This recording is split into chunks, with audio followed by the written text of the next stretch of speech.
말씀은 예배소서 5장을 보겠습니다.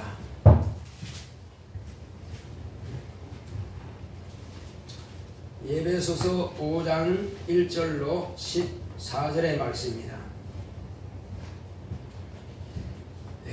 같이 합독하겠습니다. 그러므로 사랑을 입은 자녀같이 너희는 하나님을 본받는 자가 되고 그리스도께서 너희를 사랑하신 것 같이 너희도 사랑 가운데서 행하라. 그는 우리를 위하여 자신을 버리사 향기로운 제물과 생축으로 하나님께 드리셨느니라. 음행과 온갖 더러운 것과 탐욕은 너희 중에서 그 이름이라도 부르지 말라. 이는 성도에 마땅한 바니라. 누추함과 어리석은 말이나 희롱의 말이 마땅치 아니하니 돌이켜 감사하는 말을 하라.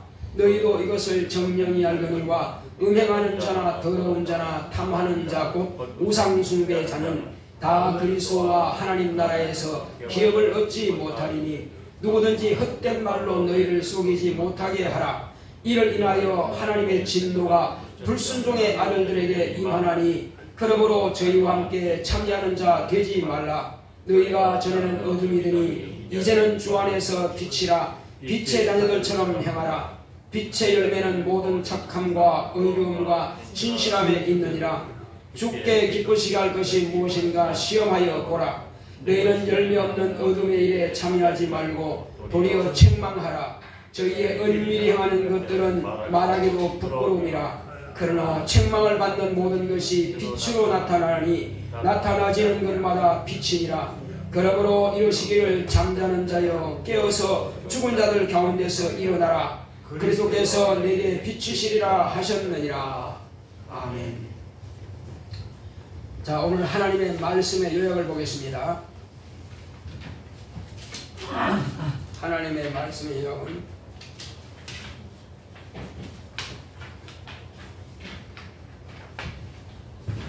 제목부터 시작. 하나님을 본받자. 하나님은 영화로우십니다. 그가 아들로 영화로운 하나님을 나타내셨다. 예수는 하나님의 본체의 형상이시다. 예수는 보이지 않는 하나님을 보이는 하나님으로 나타내신 분이다. 세상에 오셔서 제자들에게 보이셨던 것처럼 다시 오실 때도 하늘로 가심을 본 그대로 오신다. 예수님은 아버지께서 세상 죄를 담당하라고 보내신 세상의 구주시다. 예수님은 이 일을 위해서 당신의 몸을 향기로운 제물과 생축으로 하나님께 드리셨다. 예수께서 하나님 앞에 제물이 되심으로 세상을 구원하셨고 오늘날 이것을 본 자들의 말을 믿고 전도자들이 목숨을 바쳐 복음을 전해준 수고가 헛되지 않아 듣고 믿음으로 의롭다 함을 얻었다. 예수의 의를 믿음으로 의롭다 함을 얻는다. 독생하신 하나님께서 아버지의 의를 세상에 나타낸 같이 전도자들이 하나님의 아들의 의를 세상에 전해주므로 그 의를 들은 자들마다 예수의 의로운 행위로 죽음과 부활을 믿는 자들도 의롭다 하심을 받게 된다. 먼저 믿고 순종하여 의롭다 함을 받은 신앙의 선배들 같이 우리도 그들의 신앙을 본받아 세상에 오신 하나님의 아들 예수 그리스도를 본받자. 하나님 앞에 향기로운 제물로 헌신하신 예수님 같이 복음을 지키기 위해 예수님의 제자들이 목숨을 다해 충성한 것 같이 우리의 주 되신 우리 하나님 예수를 본받자. 하나님을 본받는 자가 첫째 부활을 얻는다. 제자를 가르치는 것이 본받는 것이다. 내오나 하나님을 본받는 자가 되자. 아멘. 하나님은 영화로우십니다. 자, 우리 하나님은 영화로우시다 한 번만 합시다. 시작. 하나님은 영화로우시다. 네. 하나님께서 우리에게 아들을 보내주신 것은 영화로우신 그 하나님을 세상에 나타내시려고 하나님께서 아들을 보내주셨습니다. 그러므로 하나님의 아들이 오셔서 하신 일이 뭐겠습니까? 가장 중요한 것은 아버지를 하나님은 살아계시다 하는 그 아버지를 나타내기를 원하신 겁니다.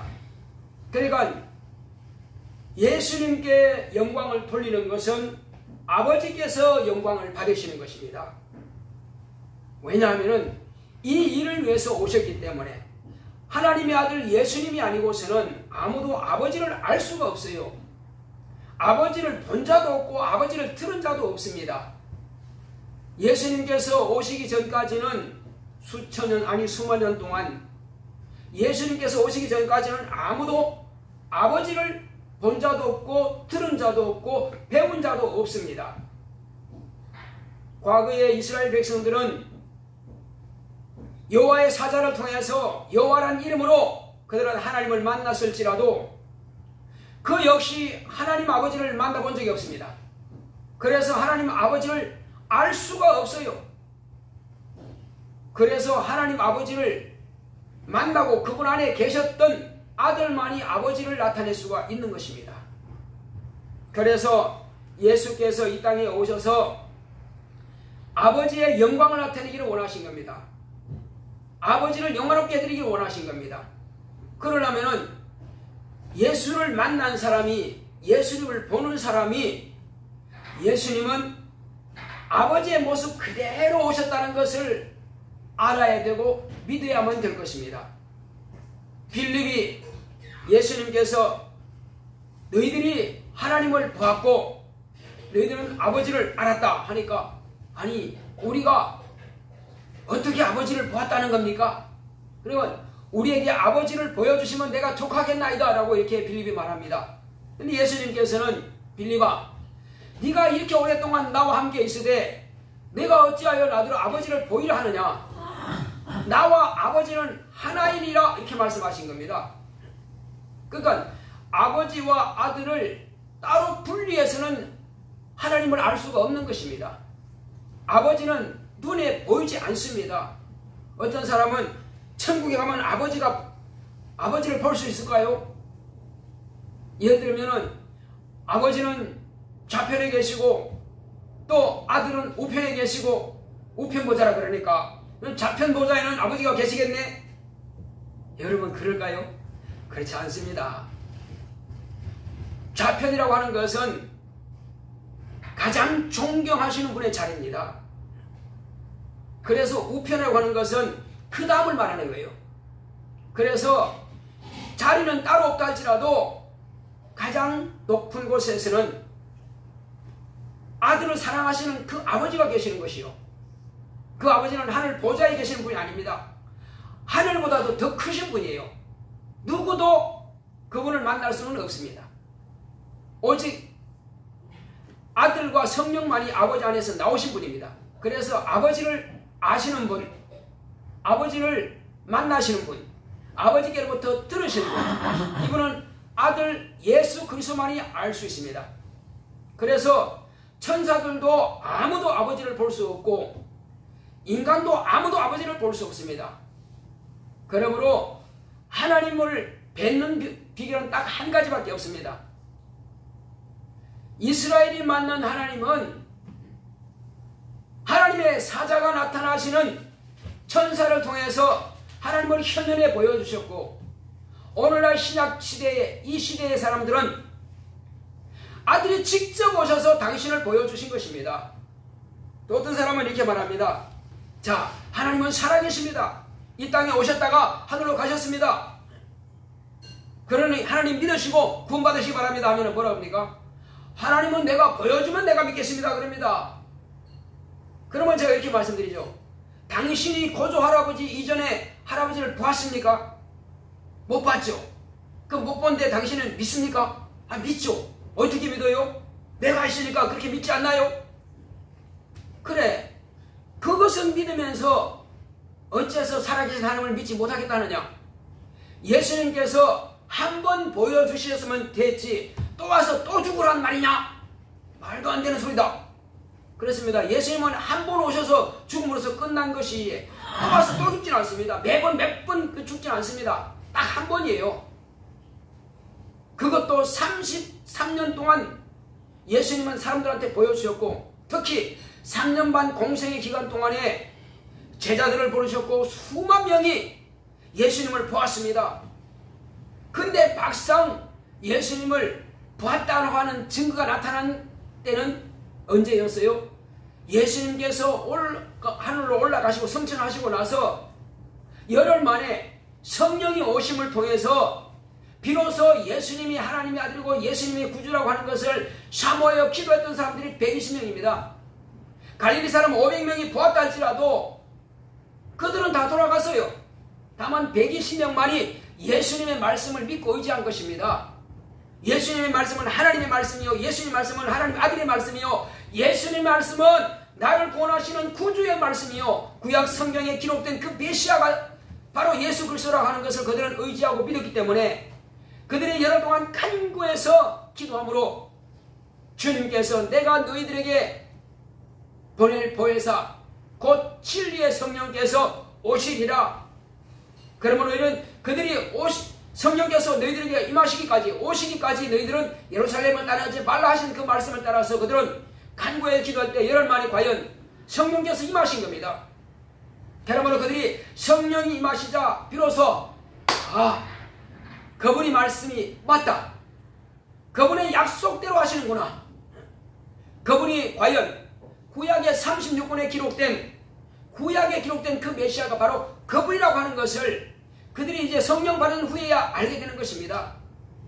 제자들이 성령 받기 전까지는 제대로 몰랐습니다. 그런데 그분이 내가 아버지께로 가면은 너희들에게 보혜사 곧 진리의 성령을 보내겠다. 그가 오셔서 너희들에게 내가 한 그 말을 다 가르쳐 줄 것이며 또 기억나게 할 것이다. 생각나게 할 것이다. 그리고 그가 오시면은 내가 행한 모든 일들을 너희들에게 나타낼 것이다. 이렇게 말씀하신 겁니다. 예수님도 성령을 모시기 전까지는 아버지 일을 한 적이 없습니다. 30년 동안 그냥 사람의 일을 하셨어요. 그런데 그가 비로소 침례하로부터 침례받고 나서 성령을 모시고 그때부터 아버지 일을 하신 겁니다. 왜 그랬을까요? 하나님의 아들이 할지라도 성령의 보증을 받아야, 성령이 임하셔야 비로소 권능을 받고 비로소 권세를 가지고 아들이 일을 하시는 거예요. 마찬가지로 예수님께서 진리를 증거할 수 있는 것은 오직 성령 임하심으로 증거할 수 있는 것입니다. 예수님께서 죽으시는 것도 부활하신 것도 성령의 도우심을 받았어요. 그러면 탄생하실 때는 역시 잉태할 때부터 성령의 감동으로 예수님께서 잉태하신 겁니다. 그러니까 예수님께서 잉태하는 것과 모든 출생 과정과 그리고 이제 비로소 공생의 아버지의 일을 할 때는 30년이 되어서야 비로소 아버지의 일을 성령께서 그 안에서 역사하심으로 일을 하게 된 것입니다. 마찬가지로 저와 여러분들도 성령께서 임하셔야 비로소 예수의 증인 될 수 있습니다. 제가 가끔 이렇게 이제 예를 들지만은 어떤 목사님은 성도 목사가 있고 어떤 집사는 성도 집사가 있고 어떤 장로는 성도 장로가 있고 또 어떤 권사는 성도 권사가 있습니다. 그러니까 곧 다른 말로 하면 신자라고 제가 말할게요. 신자가 있습니다. 그것은 예수를 믿는 수준을 말하는 거예요. 예수를 믿습니다 하는, 예수를 믿기 때문에 선교도 할 수 있고 전도도 할 수 있습니다.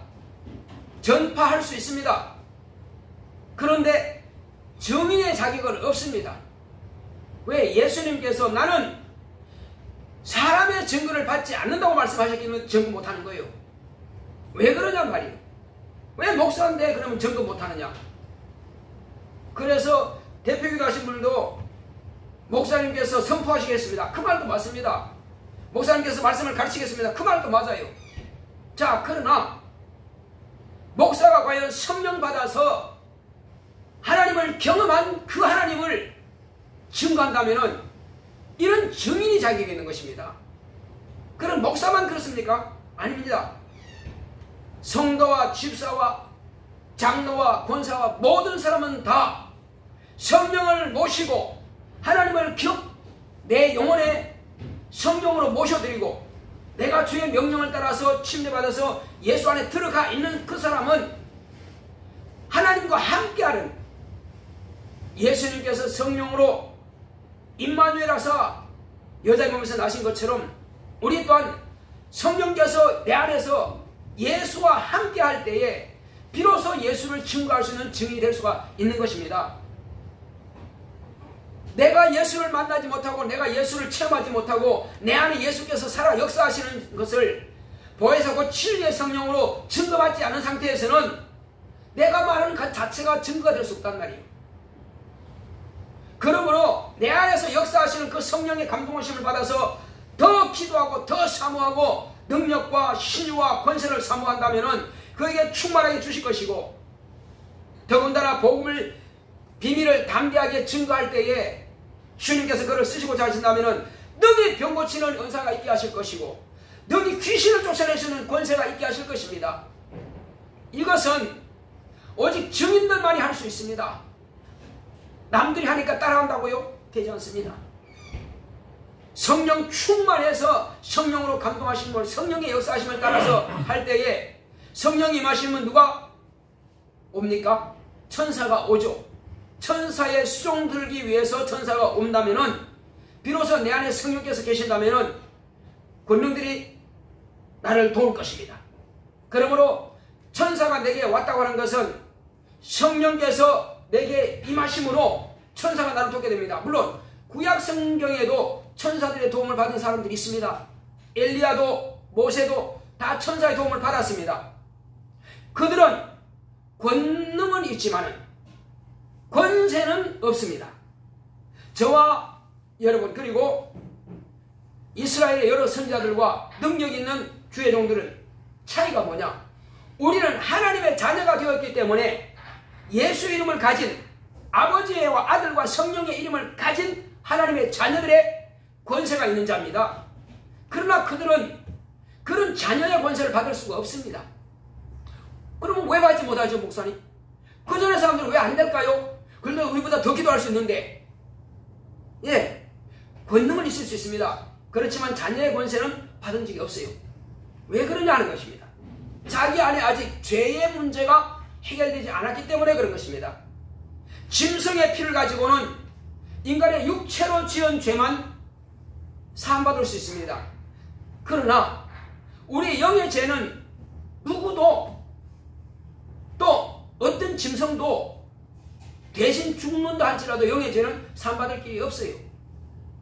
그러므로 저와 여러분들이 죄 사함받는 것은 예수 그리스도께서, 하나님의 아들이 아버지의 이름으로 오셔서 아버지의 명령을 받아서 영생하신 하나님께서 저와 여러분들을 위해서 그 육체를 터뜨리고 채찍에 맞으시고 가슴에 유관을 쓰고 십자가에 못 박혀서, 그리고 창으로 옆구리 찔러서 피와 물을 다 쏟아냈을 때에 그의 죽임을 당하셨고, 그의 죽음은 저와 여러분들의 영원한 지옥 형벌을 대속해 주신 것입니다. 우리의 죄를 그가 다 가져가신 거예요. 죄가 있는 사람은 천국엔 절대 못 들어갑니다. 그 죄로 인해서 지옥에 끌려갈 수밖에 없어요. 그래서 오늘날 저와 여러분들이 예수만 믿으면 구원받습니다, 이렇게 말하니까는 어디서 구원받죠? 대부분 생각할 때 지옥에서 구원받습니다. 그 말도 맞죠. 틀린 말은 아니겠지만은, 그러나 정확하게 제가 말씀드린다면은 어디서 구원받느냐? 그것은 죄에서 구원받습니다. 죄에서 구원받은 사람이 비로소 하나님의 자녀가 될 수 있는 그런 자격을 얻게 되는 것입니다. 죄에서 구원받지 못하면 결코 자녀가 될 수는 없습니다. 심판받는 사람이 자녀가 될 수는 없어요. 하나님의 자녀는 심판을 받지 않습니다. 그래서 하나님의 자녀가 되는 자격을 얻는 것은 먼저 예수님을 구주로 영접해 드리면 됩니다. 첫째는 먼저, 어떤 사람들은 같이 예수님을 영접합시다 하니까 그냥 따라는 해요. 따라는 하는데 마음과 상관없어. 그러면 고백한다고 해서 그 사람이 믿음을 가진 자요, 안 가진 자요? 가진 자를 볼 수 없습니다. 말로는 하지만 마음은 상관없어요. 그래서 성경에는 먼저 너희가 마음으로 믿었느냐? 마음으로 믿어 의에 이르고 입으로 시인해서 구원에 이른단 말이에요. 구원은 예수를 구주로 영접하고 시인하면은 첫째는 뭐가 필요하죠? 마음으로 믿어야 돼. 그래, 마음으로 예수를 믿고 예수를 영접하고 그리고 입으로 시인해서 구원에 이르는 것입니다. 자, 이렇게 해서 구원은 확실하게 받은 거예요. 예수 영접함으로 예수의 피가 우리를 죄에서 구원하시니까. 자, 그 다음에는 우리가 자녀가 되는 권세를 얻으려면은 뭐가 되느냐? 물론 요한복음 1장 한번 보겠습니다. 요한복음 1장 12절을 보겠습니다. 시작. 영접하는 자 곧 그 이름을 믿는 자들에게는 하나님의 자녀가 되는 권세를 주셨으니, 여기서 영접하고 예수의 이름을 믿는 것은 하나님의 자녀가 되는 권세를 주셨다. 맞습니다. 요것만 가지고 딱 잘라서 요게 전부 다라 이렇게 말할 수는 없습니다. 여기서 만약에 순종이 안 들어간다. 믿음은 바란 것들을 실수하게 보지 못한 것들의 증거를 하겠습니다. 믿음으로 구원받습니다. 확실히 구원받아요. 그러나 하나님 아버지께서 인친다고 하는 것은 하늘나라의 생명록에다가 기록을 하는 것입니다. 기록을 하시고 인치시고 보증으로 네 이름이 하늘나라에 기록되어 있다. 보증으로 뭐 한다고요? 보증으로 성령을 보내주시는 것입니다. 보증으로 성령을 보내주실 때에 비로소 하나님께서 나로 하여금 하늘나라의 생명록에 기록되어 있구나. 그리고 내가 비로소 하나님의 자녀가 되었구나 하는 것을 자기가 알 수가 있는 것입니다. 객관적인 표현이 있는 것입니다. 그래서 하나님의 자녀가 될 수는 있으나 하나님 아버지의 보증을 받지 못한다면 누가 하나님의 자녀라고 말할 수 있겠느냐는 것입니다. 자녀의 표가 있느냐? 당신 자녀의 표가 있느냐? 무엇을 가지고 자녀의 표가 있다고 말할 수 있겠느냐는 말이에요. 그래서 믿으면 그 믿음이 첫째는 마음으로 믿는 것과 입으로 시인하는 것과 하나님의 보증하시는 것과 그리고 이제 침례까지 다 포함되는 것입니다. 만약 그렇지 않다면 먹고 성령 받아도 그만 안 받은 것 그만 같으면 뭐라고 받으려고 그러겠어요? 능력 없어도 괜찮습니다. 뭐 신유 같은 거 안 해도 돼요. 나 꼭 귀신 안 주고 싶은데요. 나 병 안 고치고 싶어요. 그래 상관없다면은 뭐 때문에 성령을 받으라 하신다는 말이에요. 예수님께서 마지막으로 힘을 내시면서 성령을 받으라 하신 겁니다. 성령을 받으면 증인이 된다 말씀하셨습니다. 자, 그리고 또 요한복음 3장 3절 5절까지 말씀 보겠습니다. 자, 같이 한번 읽읍시다. 시작. 예수께서 대답하여 가라사대 진실로 진실로 내게 이르노니 사람이 거듭나지 아니하면 하나님 나라를 볼 수 없느니라. 니고데모가 그러되 사람이 늙으면 어떻게 날 수 있사옵나이까? 두 번째 모태에 들어갔다가 날 수 있사옵나이까? 예수께서 대답하시되 진실로 진실로 네게 이르노니 사람이 물과 성령으로 나지 아니하면 하나님 나라에 들어갈 수 없느니라. 6절. 육으로 난 것은 육이요 성령으로 난 것은 영이니. 7절. 내가 네게 거듭나야 하겠다 하는 말을 기여기지 말라. 반드시 거듭나야 된다고 하는 것을 예수님께서 말씀하셨습니다. 거듭나지 않으면 뭘 할 수 없다고요? 첫째는 하늘을 볼 수가 없다. 둘째는 하늘 들어갈 수가 없다. 이렇게 딱 잘라서 1장 12절에 말씀한 이 사도 요한이 3장 3절과 5절까지라도 말한 것입니다. 그래서 우리는 어디까지 해야 되느냐? 물과 성령으로 거듭나야 된다고 하는 것을 우리는 확실하게 말씀을 드리는 것입니다. 구원은 받겠으나 그러나 하나님의 자녀라고 하는 것은 이것이 다 하나로 순종해서 이루어져야만 되는 것입니다. 할렐루야. 우리가 어느 것 한 가지라도 빼놓고 말하면 되지 않습니다. 그리고 이 사도 요한은 뭐겠습니까? 자, 20장 31절 보겠습니다.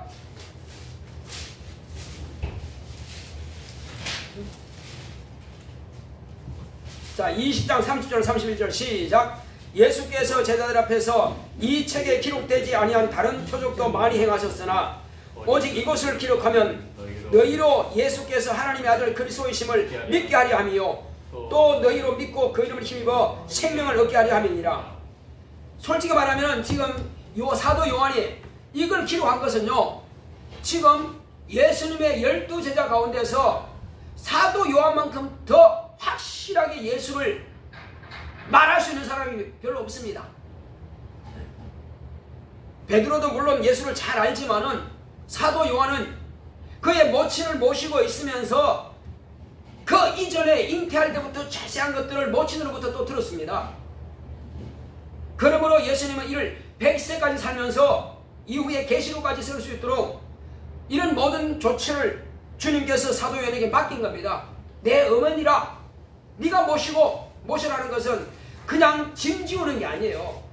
너는 내 사랑받는 제자가 아니냐. 심지어는 예수님께서 떡을 떼실 때에도 다른 제자들은 바닥에 누워서 이렇게 그들의 습관이 그래요. 밥 먹을 때 우리는 네가 국하고 이렇게 먹겠지만 그들은 빵을 먹어요. 그 누워서 이렇게 해가지고 누워서 먹습니다. 근데 그때 사도 요한은 예수님의 무릎을 베고 그 누워서 이렇게 떡을 먹는 사람이에요. 떡을 먹었어요.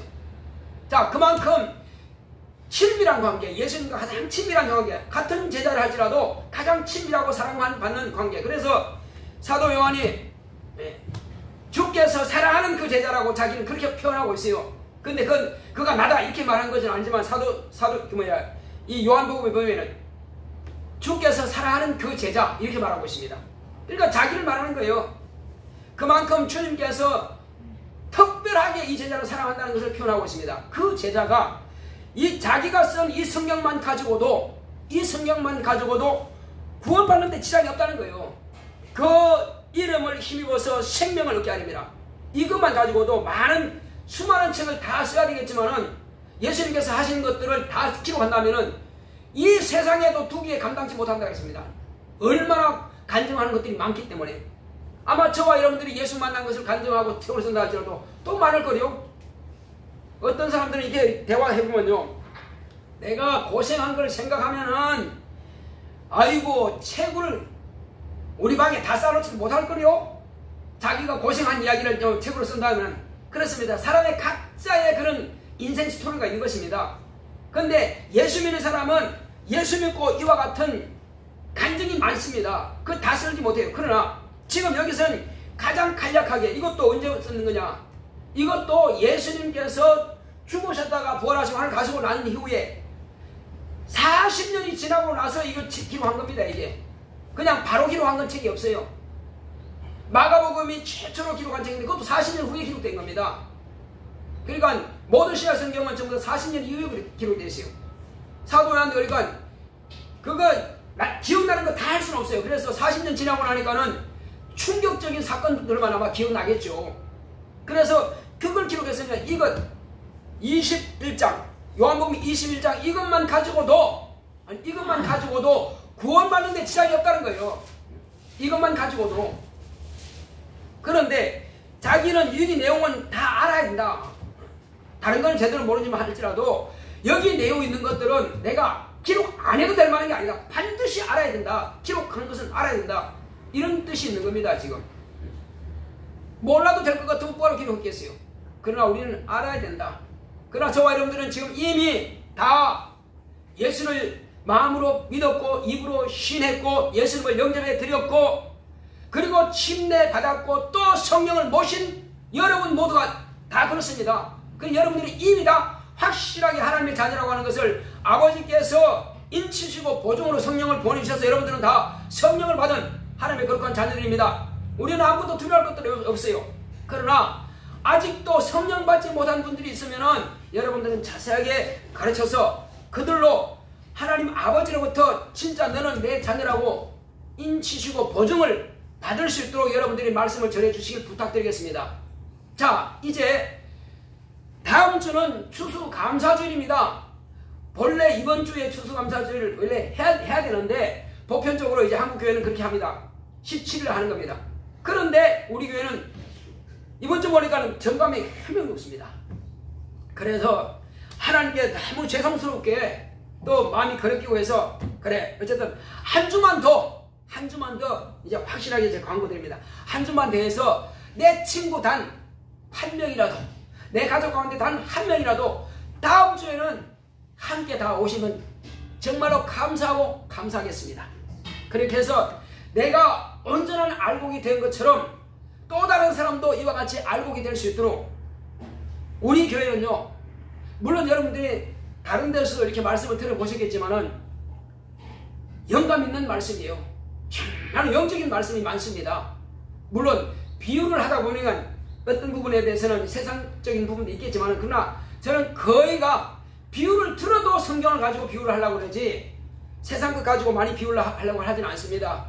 그러나 내가 체험한 것들은 뭐 그런 것은 약간 좀 비유가 있을 수 있으나, 그러나 어떻게 하면 예수님께서 하신 말씀을 이 짧은 시간 동안에 예수님께서 하신 말씀, 예수에 대해서, 아버지에 대해서, 성령에 대해서, 천국에 대해서, 지옥에 대해서 우리가 어떻게 하면 영생 얻고, 어떻게 하면 하늘의 상을 받고, 어떻게 하면 이 땅에서도 하나님의 일을, 하나님의 뜻대로 순종해서 복을 받을 수 있을까?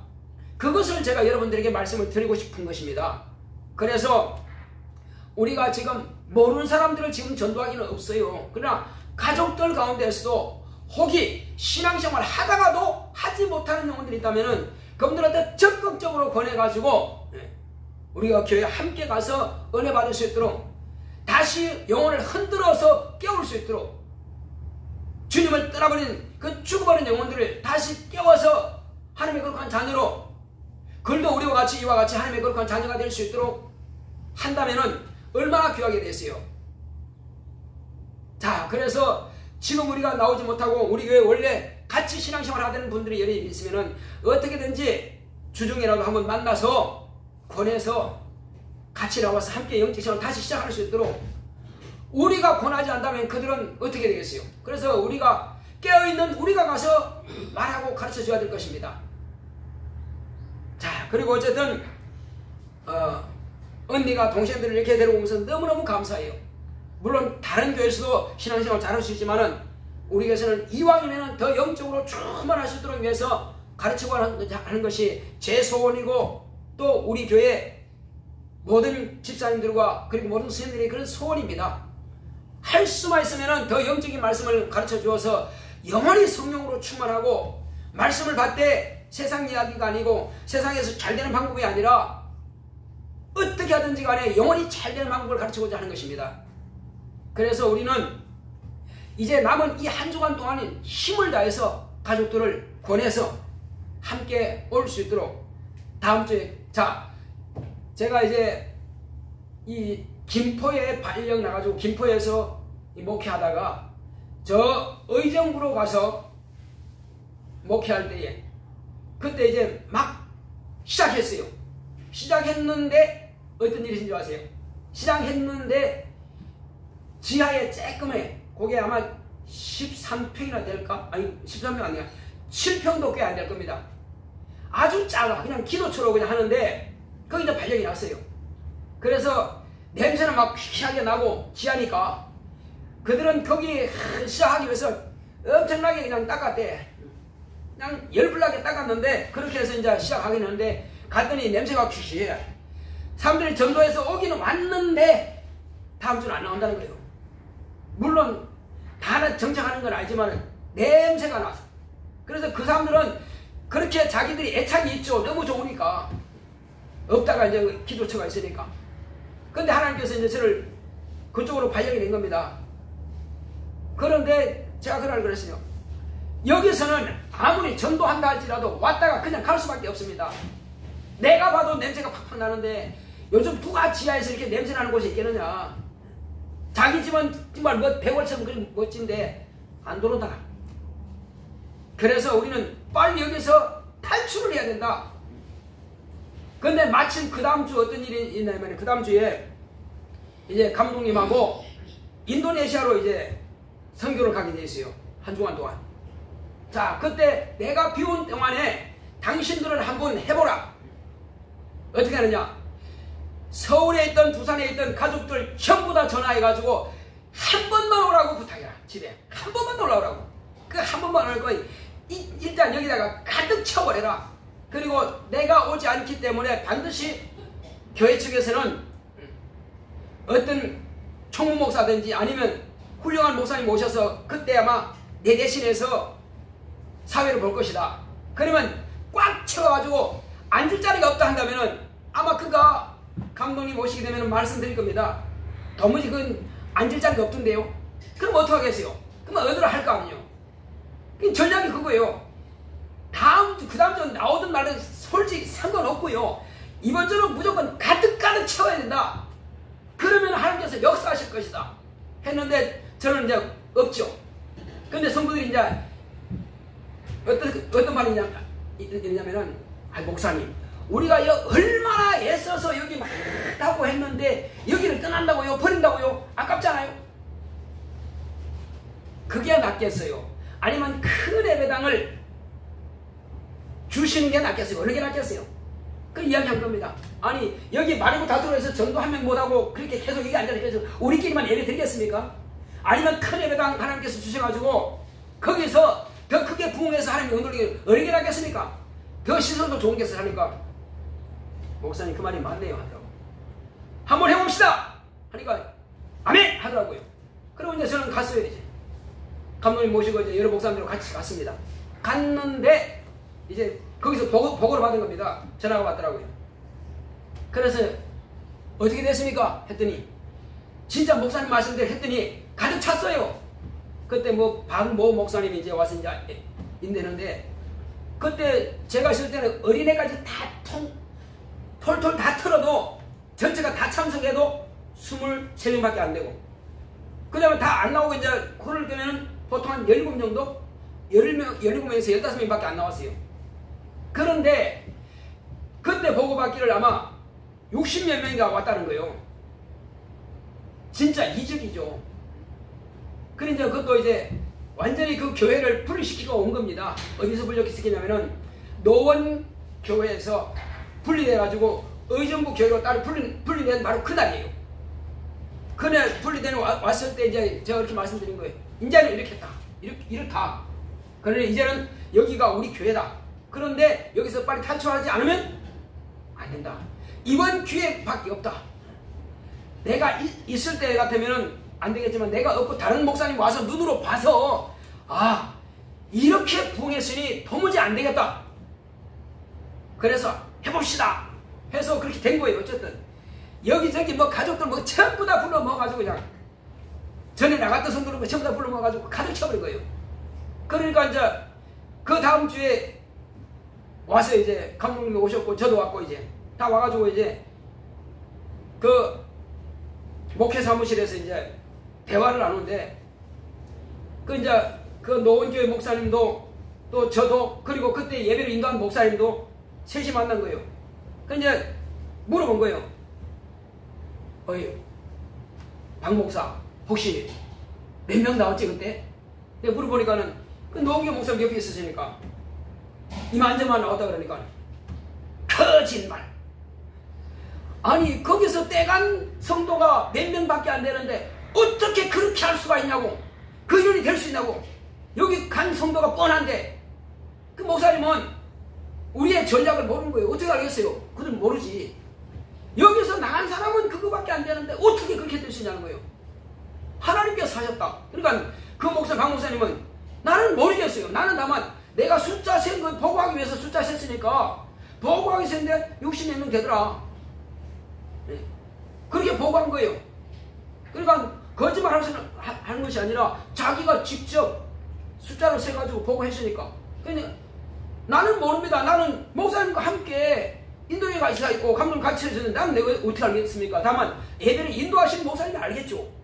그러니까 이제 할 말 없는 거예요. 그래서 감독님이 뭐 장로님 시켜가지고 빨리 의정부 예배당 얻어라. 그렇게 해서 얻게 된 거예요. 의정부 예배당이. 하나님께서요 하고자 하면은 엄청난 역사를 하십니다. 그러니까 빨리 부흥되더라고요. 확실히 다릅니다. 성도들의 마음을 확 집합하니까는 그와 같은 놀라운 이적이 나타나는 거예요. 의정부 예배당 그 사람들만 그렇게 부정적이고 그냥 고기만 있겠다고 하는 사람들이 마음을 모으니까 이런 역사가 일어나는 거예요.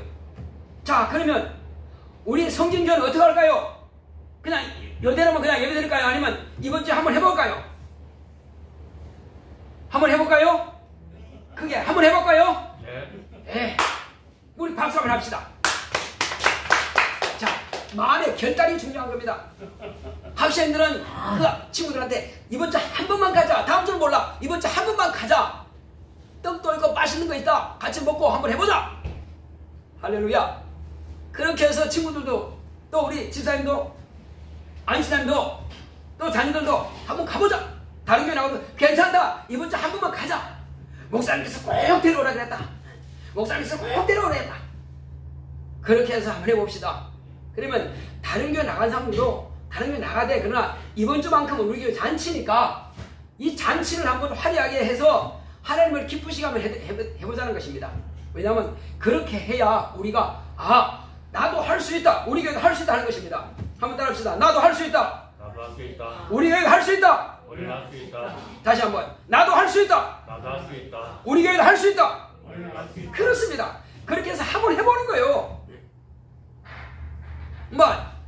친구들은 10명한테 하든 20명한테 하든 그러다가 한 명밖에 안 나오든 10명 다 나오든 그건 상관없어요. 어쨌든 그렇게 해서 우리가 할 마음만 있다면은 바울이 뭐라고 하냐면은 너희들이 할 마음만 있다면은 그가 안질이 아마 있었나 봐.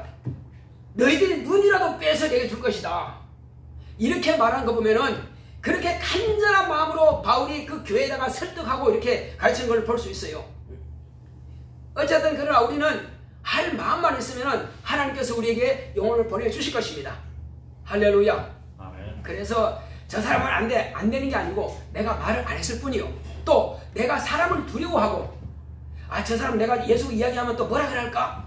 괜히 지혜진작으로 내가 또 두려워한단 말이에요. 그러니까 그 사람이 뭐라 하든 말든 하나님께서 기쁘시게 여기고 또 하나님께서 내게 복을 주신다면 그걸 포기하겠어요? 우리 교회가 움직일 때 같이 가는 겁니다. 그러면 힘이 나게 되고 또 성령께서 함께 하심으로 그 당시 그때를 통해서 우리 교회 인도할 수가 있는 기회가 있는 거예요. 그러니까 교회의 모든 행사는 어디에 초점 맞춰야 되냐? 영혼을 구원하는 데 목적이 있어요. 성탄절도 마찬가지. 만약에 성탄절이 전도가 없다. 그럼 무슨 의미가 있냐 말이에요. 그러니까 모든 행사는 영혼을 구원하는 데 목적이다. 심지어는 아버지께서 아들을 십자가에 죽게 하는 것도 영혼 구원을 위해서 그렇게 하셨는데 그것을 우리가 등한히 할 수가 없잖아요. 이것이 아버지의 뜻이었는데 예수님이 당신의 목숨을 버렸는데 영혼을 구원하기 위해서 버리셨는데 우리가 등한히 여기고 그거는 아버지께서 하실 일이고 그거는 주님이 하실 일이고 나와 상관없어요. 그렇다면은 주님께서 우리를 구원하신 것에 대해서 얼마나 실망하시겠어요. 우리는 주님을 실망시키지 말고 한번 기쁘시게 해드립시다. 어떻습니까? 주님을 기쁘시게 해드리기 위해서 있습니까? 아멘. 좋습니다. 우리 이 시간 기도 때 주여 나로 하여금 이번 추수감사주일은 우리 주님을 정말 기쁘시게 해드릴 수 있도록 내게 영혼을 보내주시고 내가 지금 친구를 사귀었는데 그 친구들이 이번 주만 한번 교회 갈 수 있도록 한번 기도합시다. 고맙고 감사하신 아버지 하나님 감사드립니다. 하나님께서 함께 하시고 인도해 주심으로 이제 우리